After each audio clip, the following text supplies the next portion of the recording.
नमस्कार, स्वागत आपका हरियाणा न्यूज़ 24 पर। मैं हूं प्रिंस लंबा। नू मेवात का मामला सभी के संज्ञान में है। हरियाणा ही नहीं बल्कि पूरे भारत में इस चीज़ की चर्चाएं हैं कि हरियाणा के अंदर नू मेवात में जो हिंसा हुई उसके बाद से ही लगातार जो है माहौल सबके सामने देखने को मिल रहा है। लेकिन इस बीच एक ऐसा मामला हमारे संज्ञान में आया, हमें जानकारी मिली। हमारे साथ खास बातचीत में मौजूद हैं बलवान सिंह फौजी। जाना पहचाना चेहरा है क्योंकि 2019 में लोकसभा के प्रत्याशी रहे हैं, चुनाव लड़ाई इन्होंने इनेलो पार्टी से और अब महेंद्रगढ़ विधानसभा क्षेत्र से अपनी तैयारियों में जोर शोर से जुटे हुए हैं।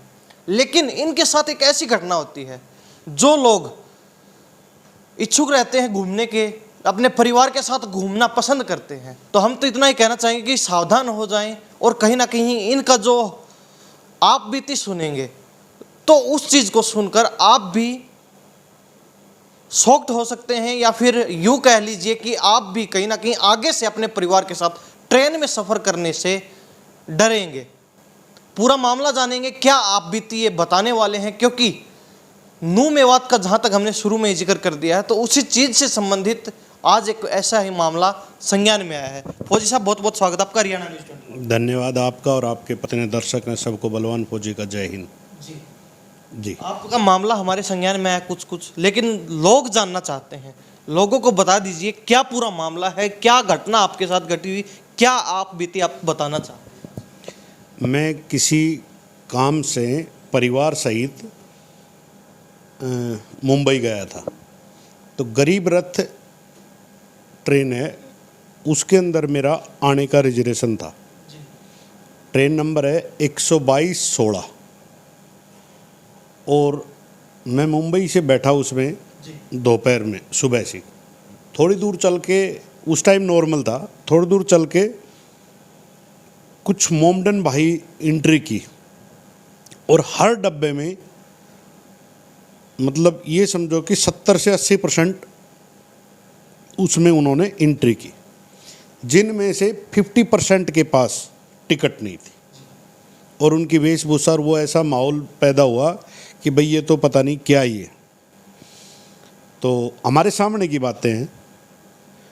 टीटी जब उनसे चेक कर रहा है टिकट, तो वो बोल रहा है कि भाई हमारी टिकट नहीं है। तो टीटी बोल रहा है कि एडजस्ट हो जाओ। उसने कुछ नहीं किया। थोड़ी देर बाद चलते हैं तो कोई बीच वाली सीट पे, जो साइड अपर लोअर और बर्थ होती हैं, उनके बीच में एक सीट होती है। एक व्यक्ति बीमार था तो वो सोया हुआ, उसको मुस्लिम लेडीज़ नीचे कम से कम 3 या 4 एक ही सीट पे बैठे, इस साइड में अलग, मतलब उसमें 80-90% तो थे ही थे सारे। तो उसने कहा कि जी आप नीचे उतरो, इस सीट को हम फोल्ड करेंगे। तो उसने कहा कि मेरा बुखार हो रखा है। बोला कुछ भी हो रखा है, नीचे उतरो। हम ये चीज़ साक्षात देख रहे थे। 3-4 लेडीज़ खड़ी हो गई। वो तो वहाँ से कोई रेलवे पुलिस वाला जा रहा था, तो वो उतर के नीचे आ गया। तो हमने धीरे से उसको, तो उसने ये कहा कि अपनी इज्जत बचाओ। शांत हो गए। उसके बाद क्या हुआ, थोड़ी देर बाद वो जब खाना खा रहे थे, थोड़ा सा शाम का टाइम हो गया, 6-7 बजे से, तो उन्होंने अपने टिप्पन, बड़े बड़े टिप्पन खोल लिए और 20-30 इकट्ठे होकर के चारों तरफ, और जो हड्डियाँ बोलते हैं, बड़ी बड़ी हड्डियाँ, बड़े मतलब जैसे बकरे की हूँ, ऐसी हड्डियाँ खा रहे हैं और ऐसे ही रख रहे। तो जो और नॉर्मल व्यक्ति था, जो मोमडन नहीं था, हिंदू था, अलग जिस भी जाति से था वो, तो उन लोगों को बिल्कुल वो, हमें भी ख़राब लगी कि भाई ये सार्वजनिक जगह पे ऐसे कैसे खा रहे हैं। ठीक है, कोई बात नहीं। अब उन्होंने जैसे तैसे करके टाइम निकाला, थोड़ी देर इधर उधर फेंकना, बाथरूमों में, यहाँ वहाँ सब। उसके बाद थोड़ी देर बाद एक हिसार की बच्ची थी छोटी ऊपर, रेलवे पुलिस आती है और उससे अपना नाम पूछती है उसका, और पूछती है कि आपको अनकंफर्टेबल तो नहीं है, आपको कोई प्रॉब्लम तो नहीं है। इसका मतलब पुलिस प्रशासन को भी पहले से, जो रेलवे पुलिस थी उनको भी पहले से पता था, संज्ञान में ये चीज़ उनको पहले संज्ञान में थी। जब हमने पूछा तो बोले जी जो नाबालिग लड़कियां होती हैं, हम उनसे पूछते हैं कि उनको इस ट्रेन में कोई दिक्कत तो नहीं। मोहन जी आते टाइम या आज से पहले तो नहीं पूछा? बोल जी आप समझो कुछ बड़ी वो चीज़ है, इस वजह से हमें आदेश है। चलो कोई बात नहीं। थोड़ी देर बाद में जैसे डब्बे अलग अलग वो रहता है बैठने का, तो दूसरी साइड से ऐसे लड़के दरवाज़ा खटखटाते हैं, बगल में सीट में कोई लेडीज बैठी है, कौन बैठा है। उसको करने के बाद उन लोगों ने क्या काम किया, पूरा का पूरा माहौल, जब लड़के बोले कि जी आप ऐसे कैसे दबा रहे हो, तो उन्होंने कहा चाकू लेकर के आगे वो, और वो मारने मुरने पर उतर आए। जब हम दूसरी जगह पे थे, हमें पता चला, हम गए, भाई क्या बात है, तो बोला जी इनकी तो टिकट ही नहीं है और ये मोमडन है इतने सारे। तो जिस वजह से उन्होंने पूरा का पूरा वहाँ हंगामा सा कर दिया, लेडीज़ थी, महिलाएं थी। फिर उन्होंने उनको, भाई हम गए, जा कर के देखा कि कहीं यार कोई लड़ाई ना हो जाए और कुछ, क्योंकि परिवार के साथ हम भी थे। अगर परिवार के साथ नहीं होते तो कहानी दूसरी होती।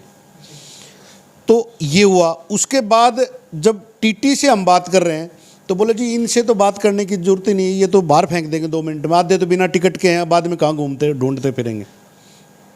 टीटी ने जो हमें स्टेटमेंट दी, उसके लिए मैं रेल मंत्री से ये रिक्वेस्ट करता हूँ आपके चैनल के माध्यम से, एक बार उस ट्रेन का नॉर्मल, मेरी भी बात पे विश्वास ना करे, एक बार खुद घूम के देखे या अपनी टीम को वैसे सार्वजनिक रूप से भेज के देखे।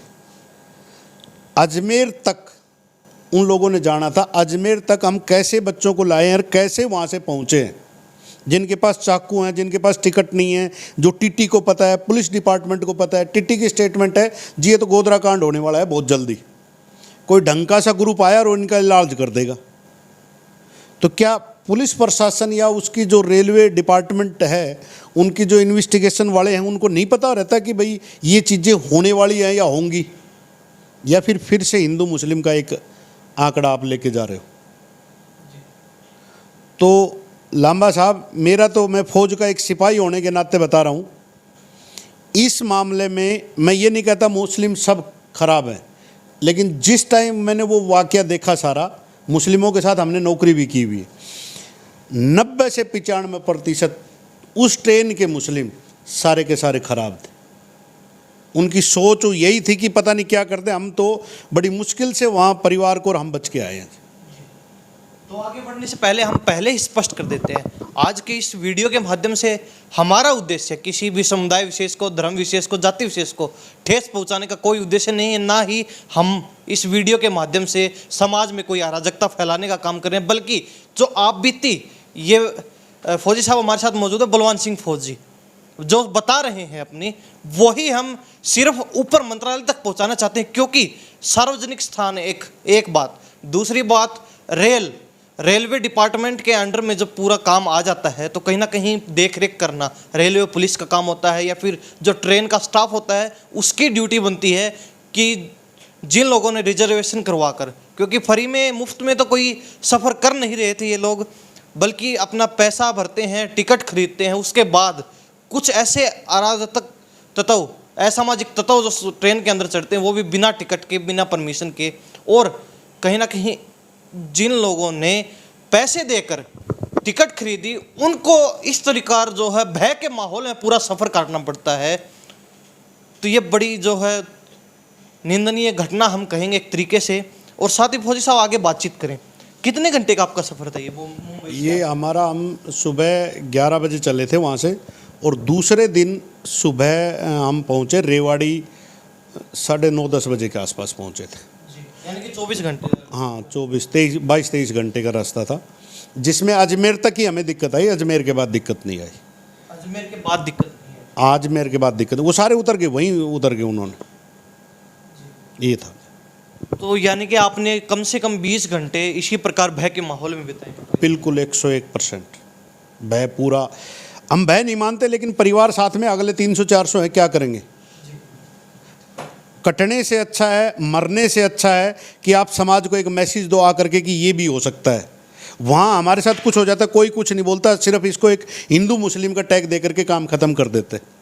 फौजी साहब हमारे साथ बातचीत में मौजूद हैं और कुछ सवाल करेंगे इनसे, क्योंकि सामाजिक स्तर पर जिस प्रकार का माहौल आज हरियाणा के अंदर देखने को मिल रहा है, क्योंकि हाल ही में 1 महीना पहले ही नूंह और मेवात के अंदर हिंसा देखी गई, जो है समुदाय विशेष के आपस में जो है टकराव देखा गया, उसमें भी कई लोगों को जो है जान गंवानी पड़ी अपनी, और इसी प्रकार की घटनाएं अक्सर हम देखते हैं समाज के अंदर।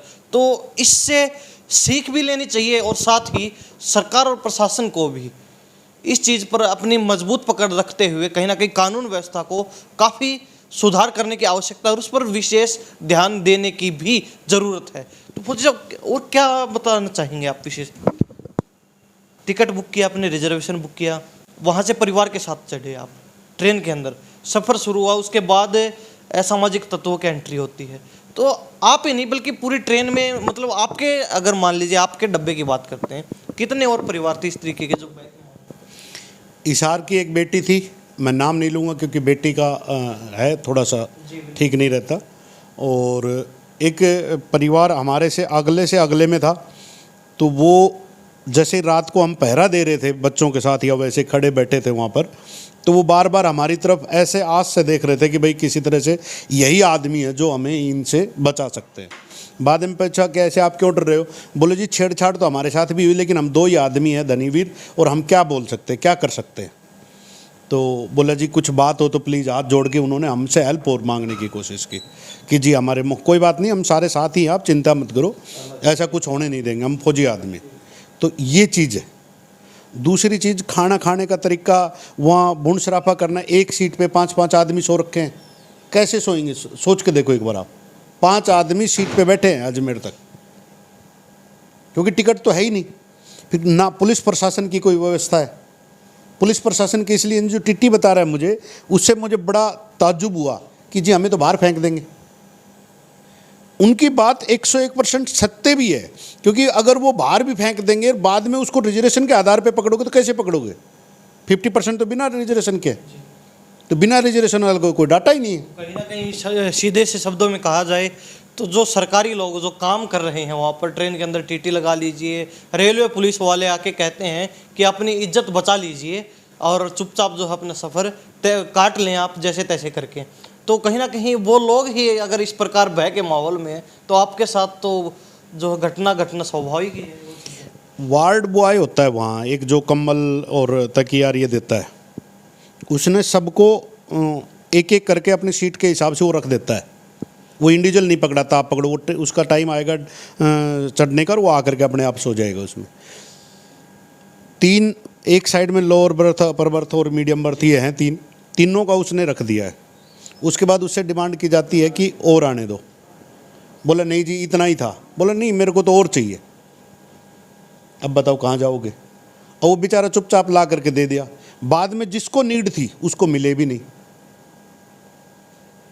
तो पूरा का पूरा ट्रेन में ही पूरा अजमेर तक ऐसा माहौल था कि हम किसी मतलब ऐसे इलाके में हैं जहां हमें कोई पूछता ही नहीं, हमें कब मार दें, किसी को काट के कुछ कर दें, कुछ फर्क नहीं। कहने का तात्पर्य सीधा सा कि हाईजैक कर लिया एक तरीके से। हाँ हाईजैक थी, पूरी हाईजैक थी, ट्रेन पूरी हाईजैक थी।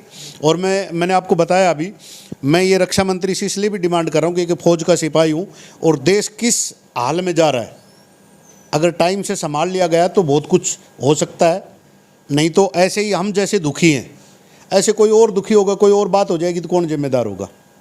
आज तो चलो ठीक है, हमें 100 चीज़ें बचानी थी, 100 चीज़ें करनी थी, उनसे हम अपना करके आ गए।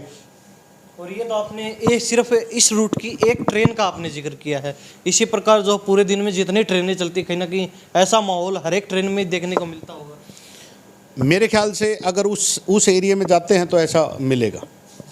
और जो आज की तारीख में मैं खुद जो भुगत के आया हूँ वो आप लोगों को बताया।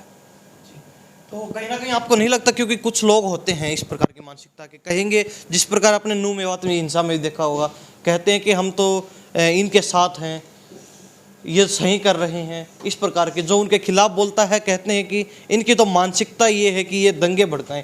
तो क्या आपकी बात को भी लोग इसी प्रकार लेंगे कि ये तो कहीं ना कहीं बीजेपी की सह में सह मिला रहे हैं और कहीं ना कहीं इनका काम है दंगे भड़काने? मैं फौज का सिपाही हूँ और मेरा काम दंगा भड़काने का नहीं होता है।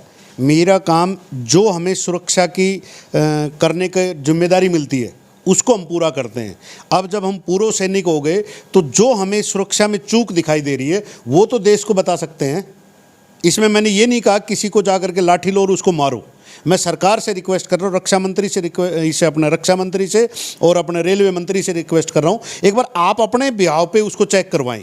मेरी बात पे विश्वास ना करें। अगर आपके बिहाव पे भी गलत आता है तो फिर आप अपना एक्शन ले जो लेना है।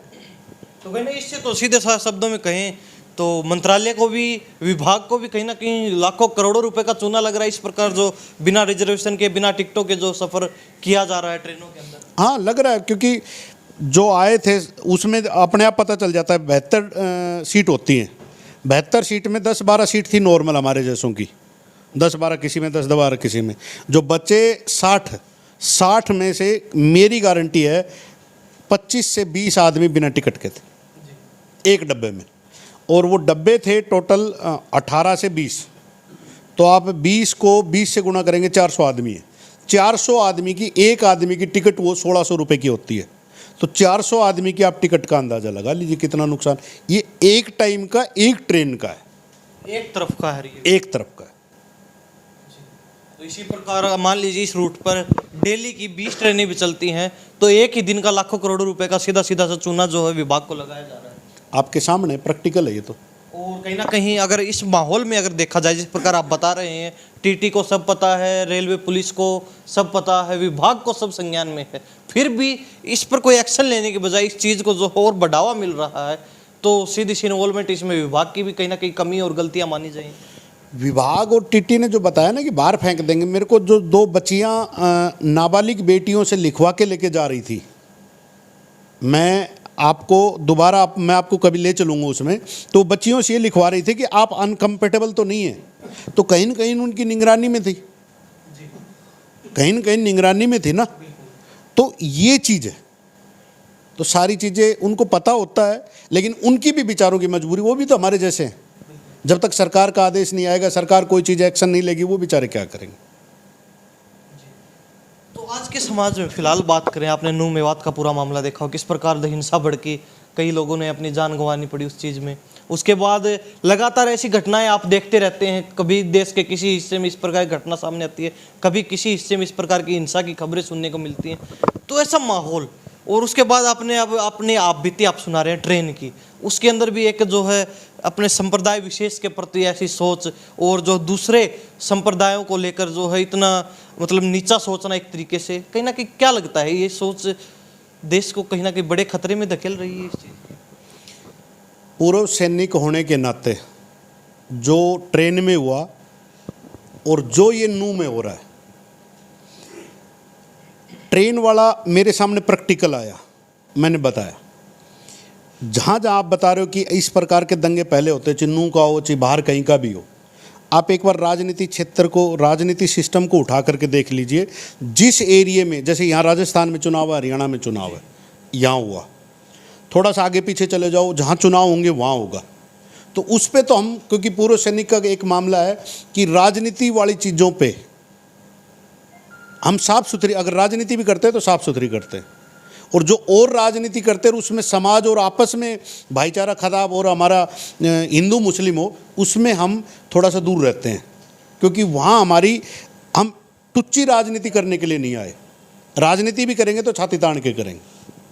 तो वो सब चीज़ें जहाँ चुनाव होते हैं वहाँ राजनीति का स्टैंड होता है। जी।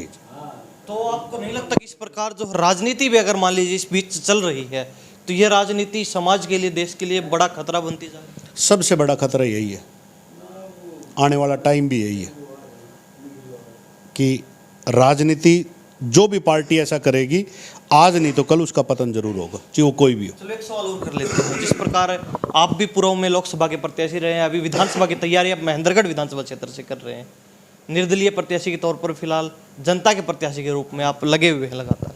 आपको नहीं लगता कि लोग आपकी ये वीडियो देखेंगे, आपके जो अपने शब्दों से आप जो आप बीती सुना रहे हैं, जो घटना आप बता रहे हैं, उसको सुनेंगे, उसके बाद संप्रदाय विशेष के, समुदाय विशेष के लोग कहीं ना कहीं आपसे किनारा कर लेंगे?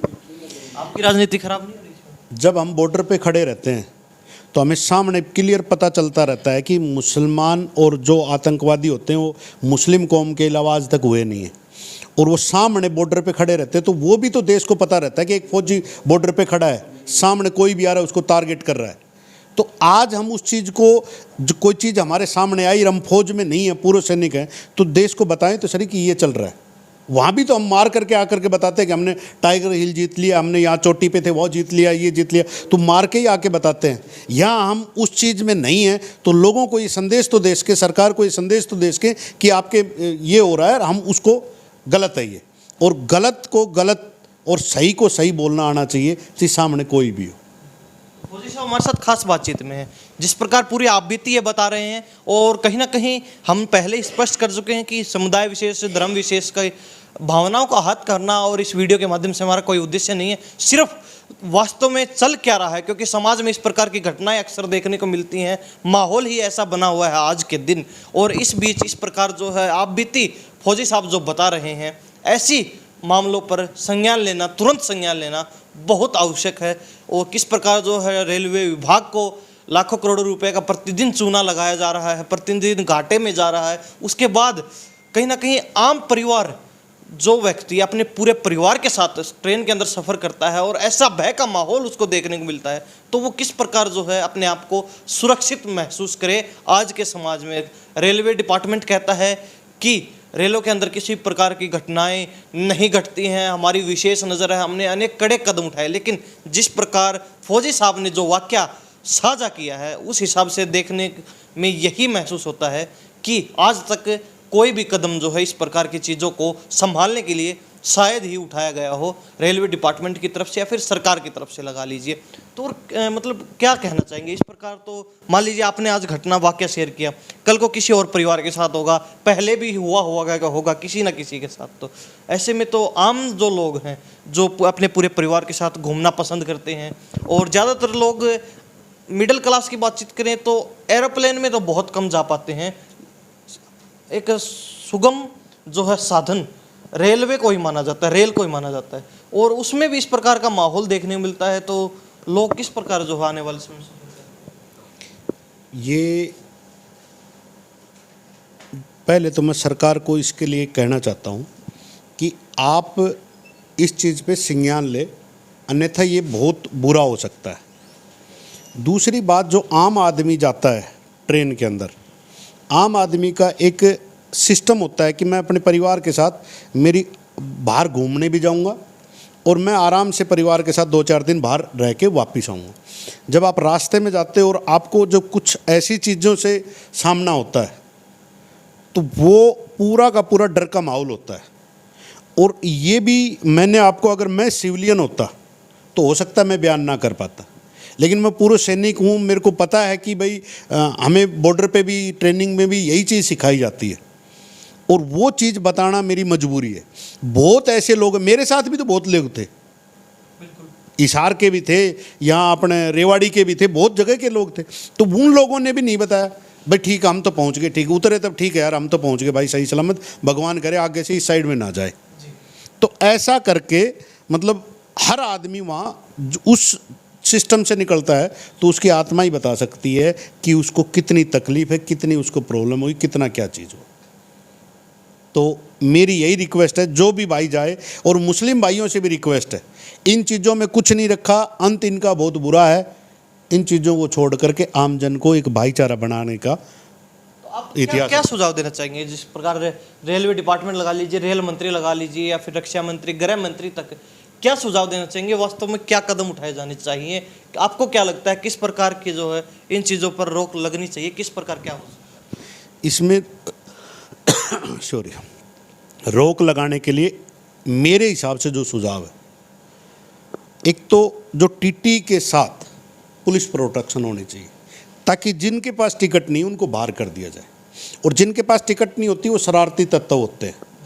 उसमें जितने और भी बहुत मुस्लिम भाइयों के पास टिकट थी, तो वो आराम से बैठे थे, जो 2-4-5% थे, लेकिन जिनके पास टिकट नहीं थी वो उत्पात मचा रहे थे उन्हीं के साथ।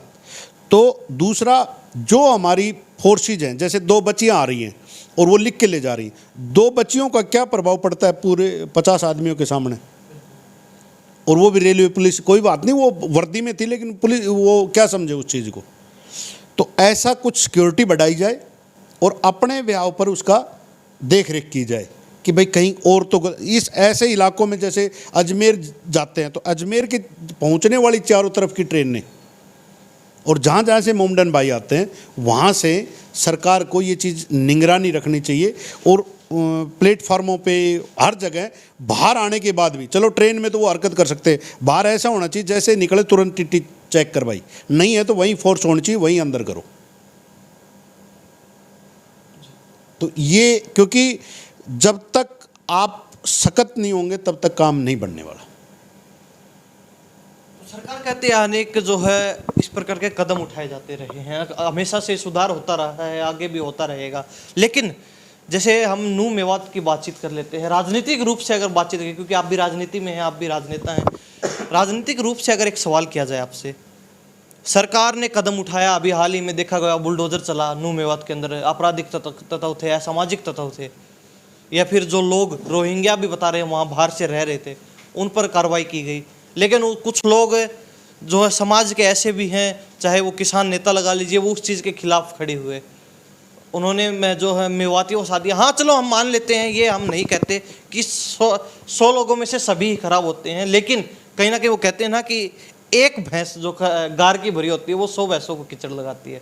तो सीधी सी बात, जाहिर सी बात है, सरकार कोई कदम उठाती है उसको उठाने नहीं दिया जाता है। आप जैसे ही लोग हैं जो राजनीति में इच्छुक हैं आने के, या फिर राजनीति कर रहे हैं पहले से, वो लोग उस चीज़ के खिलाफ खड़े हो जाते हैं। सरकार को कहीं ना कहीं जनता के दबाव में आकर और उस चीज़ से कहीं ना कहीं पीछे हटना पड़ता है। तो इसको लेकर क्या है? देखो, जो अवैध कब्जे हैं ये अब नू मेवात का हो गया तभी नहीं, हमने पहले भी बहुत बार आपके चैनल के माध्यम से भी देखा है, वैसे भी हम देख रहे हैं कि जहाँ भी ज़रूरत होती है सरकार अपना काम करती है।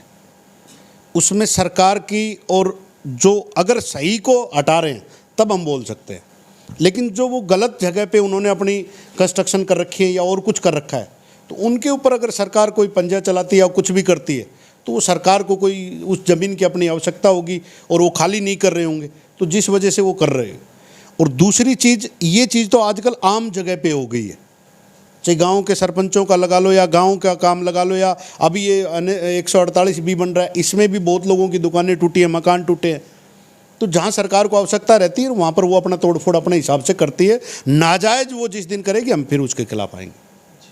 तो आप पर भी उंगलियां उठने वाली हैं हमें इस इंटरव्यू के बाद कि ये तो अपने जो है धर्म का प्रचार प्रसार कर रहे हैं, दूसरों को नीचा दिखाने की कोशिश कर रहे हैं, दूसरों को गलत ठहरा रहे हैं। धर्म का प्रचार नहीं, जब हम देश के सिपाही थे और हैं, जब बॉर्डर पे खड़े होते तो पीछे हमें ये नहीं दिखाई देता कि हम हिंदू को बचा रहे हैं कि मुस्लिम को बचा रहे हैं, हम सिर्फ तिरंगे को बचाने का काम करते हैं।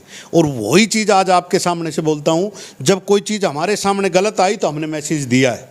अब वो कोई गलत समझे तो गलत समझे और सही समझे तो सही समझे, अगर और कोई करता तो मैं उसका भी नाम लेता, लेकिन फिलहाल ये चीज़ थी, मैंने आपको प्रैक्टिकल बताया। उंगली उठाएंगे, उंगली उठाने वाले उठाते रहेंगे, कोई फ़र्क नहीं पड़ेगा, गलत को गलत कहो, सही को सही कहो। थैंक यू फौजी साहब, आपने अपना पूरा जो है घटना आप बीती आपने बताई, कहीं ना कहीं लोग इससे सीख भी लेंगे और हो सकता है आपकी आवाज़ ऊपर तक पहुँचे हमारे माध्यम से, तो सरकार भी, प्रशासन भी इस पर संज्ञान ले, विभाग भी इस पर संज्ञान ले। बहुत बहुत धन्यवाद। जय हिंद। बलवान सिंह फौजी हमारे साथ खास बातचीत में थे। अक्सर बातचीत में होते हैं, जान पहचान के मोहताज नहीं है, काफ़ी जो है नाम इनका चर्चा में रहता है अक्सर अपनी बेबाकी के कारण, और जिस बेबाकी से इन्होंने एक सामाजिक स्तर पर अपने साथ घटी घटना इन्होंने व्यक्त की है अपने शब्दों में, अपने मुख से, तो कहीं ना कहीं इससे सीख भी मिलेगी लोगों को, और साथ ही प्रशासन भी, जो लोग सुन रहे हैं, या फिर रेल मंत्रालय किसी अधिकारी तक या फिर सरकार तक भी ये बात पहुंच रही है, तो उनको भी इस चीज़ पर ज़रूर संज्ञान लेना चाहिए।